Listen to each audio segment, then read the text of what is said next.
Pasar kripto itu kejam banget. Salah satu ekosistem paling nggak kenal ampun di dunia. Aset yang udah nggak relevan, ya dibuang gitu aja. Nah, hari ini kita bakal bongkar kuburan massal altcoin dari siklus sebelumnya. Dan kita cari tahu, siapa nih korban berikutnya?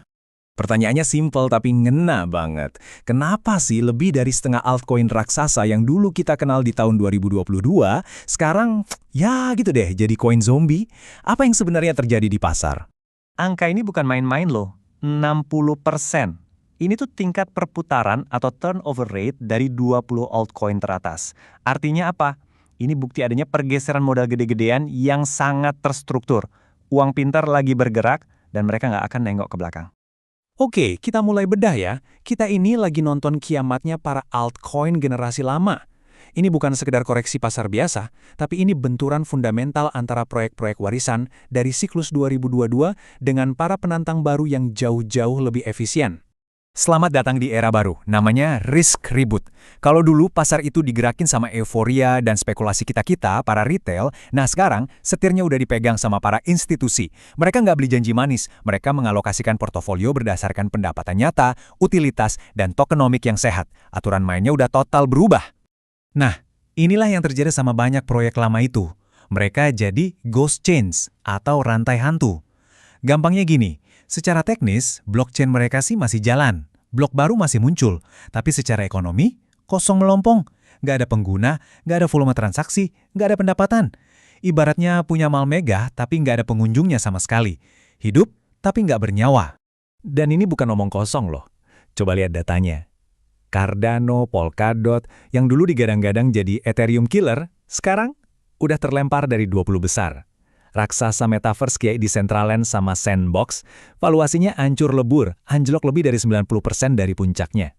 Pasar udah ngasih vonisnya, dan vonisnya itu jelas banget.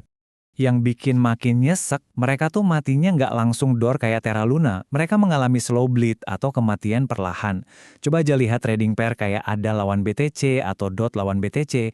Mereka terus-terusan bikin rekor terendah baru. Ini konfirmasi paling jelas. Nggak ada minat beli dari para pemodal besar. Dan modal investor retail kayak kita terus terkuras pelan-pelan. Tapi, tunggu dulu. Nggak semuanya mati kok. Ada sekelompok kecil penyintas yang berhasil bertahan bahkan posisinya makin kuat. Jadi apa sih yang bikin mereka beda? Kenapa mereka seolah-olah kebal dari kiamat ini? Yuk kita lihat. Klub penyintas ini punya alasan unik masing-masing. Ethereum itu udah jadi lapisan pondasi keuangan global. Solana mendominasi transaksi retail yang super cepat. BNB ya jelas punya ekosistem bursa terbesar di dunia. Terus ada XRP sama Dogecoin. Nah, ini unik. Mereka bertahan bukan karena teknologinya paling canggih, tapi karena sesuatu yang disebut efek Lindy. Gampangnya, semakin lama sesuatu bertahan, kayak XRP dan Doge, semakin besar kemungkinan mereka akan terus ada di masa depan. Umur panjang itu dilihat pasar sebagai tanda ketahanan. Sekarang, bagian yang paling seru nih. Kalau miliaran dolar keluar dari koin-koin dinosaurus tadi, terus uangnya lari kemana? Jawabannya, ke generasi elit yang baru. Mereka inilah para arsitek infrastruktur Web3 modern. Ada 3 pilar narasi utama yang lagi jadi fokusnya uang pinter institusional saat ini. Nomor 1, kecerdasan buatan atau EE yang terdesentralisasi. Nomor 2, aset dunia nyata atau RWA yang ngejembatanin keuangan tradisional ke blockchain. Dan yang ketiga, DePIN atau infrastruktur fisik yang dibangun di atas blockchain. Dan inilah beberapa bintangnya. Ada Hyperliquid yang mendominasi bursa derivatif.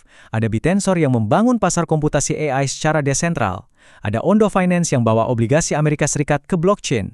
Dan Celestial yang merevolusi arsitektur blockchain modular. Merekalah tujuan akhir dari miliaran dolar yang lagi cari rumah baru. Oke, sekarang kita masuk ke inti masalahnya nih, bagian hitung-hitungan.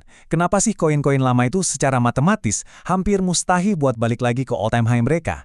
Ini bukan soal sentimen atau perasaan, ini murni soal angka yang brutal. Jebakannya itu namanya DFDV Trap. Begini cara kerjanya. Pertama, pas launching, banyak proyek lama ini ngeluarin supply token yang beredar sedikit banget. Ini sengaja biar kelihatan langka dan harganya terbang. Kedua, selama bertahun-tahun, mereka nyetak token baru terus-terusan tanpa henti. Akibatnya, supply jadi membengkak.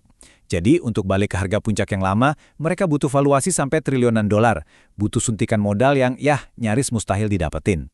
Masalahnya nggak berhenti di situ. Masih ada lagi tekanan jual konstan dari token unlocks. Jadi setiap beberapa waktu, jutaan token milik para investor awal, para venture capital, dan tim internal itu dilepas ke pasar. Dan mereka pasti bakal jual, nggak peduli harganya berapa, karena harga beli mereka udah rendah banget dari awal. Dan ini kutipan yang paling brutal dari semua analisis ini. Tapi ini merangkum semuanya. Dalam skenario ini, investor retail yang terus pegang atau beli koin-koin dinosaurus ini, pada dasarnya cuma jadi exit liquidity. Atau gampangnya, kita cuma jadi jembatan buat para investor institusional awal itu kabur sambil bawa keuntungan mereka. Oke, setelah lihat semua masalah ini, pertanyaannya sekarang, terus kita harus gimana? Apa yang dilakuin sama investor pinter di era baru ini? Ada 3 aturan main utama yang diadopsi sama institusi. Aturan pertama, pisahkan, perlakukan Bitcoin sebagai penyimpan nilai dan altcoin sebagai aset risiko tinggi. Beda perlakuan. Kedua, manfaatkan. Anggap altcoin itu kendaraan buat swing trading. Beli pas narasinya lagi naik, jual pas di puncaknya. Bukan buat dipegang selamanya, karena narasi itu berubah tiap beberapa tahun. Ketiga, dan ini yang paling penting, eksekusi. Disiplin cut loss tanpa baper. Kalau sebuah narasi udah patah, ya udah, keluar. Titik. Jadi, setelah kita bongkar semua data ini, sekarang waktunya buat introspeksi. Coba deh, lihat portofolio kalian masing-masing. Apakah isinya dipenuhi sama fosil-fosil dari siklus lalu yang lagi sekarat, atau udah diisi sama para arsitek masa depan? Ini topik yang kompleks banget, dan aku pengen denger pandangan kalian. Kalian setuju nggak sama analisis ini? Aset mana yang menurut kalian bakal bertahan, dan mana yang bakal punah? Coba tulis pendapat kalian di kolom komentar ya. Kita diskusi lebih lanjut di sana.